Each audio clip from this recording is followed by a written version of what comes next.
Praise lord. October 3వ తేదీ 2024. ఈ రోజు దేవుని వాగ్దానం.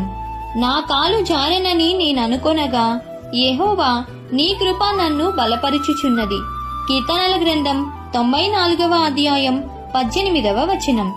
విశ్వాస జీవితంలో రక్షణ పొందిన తర్వాత మరలా పాపంలో పడుతాము అనే భయం ప్రతి విశ్వాసికి ఉంటుంది.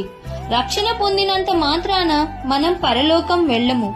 రక్షణ పొందిన తరువాత మన చుట్టూ ఉన్న పరిస్థితులు మారవు, కానీ మన హృదయంలో మార్పు వస్తుంది.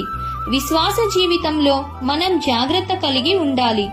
భయంతోనూ వణుకుతోనూ మన విశ్వాస జీవితాన్ని, రక్షణను కాపాడుకోవాలి.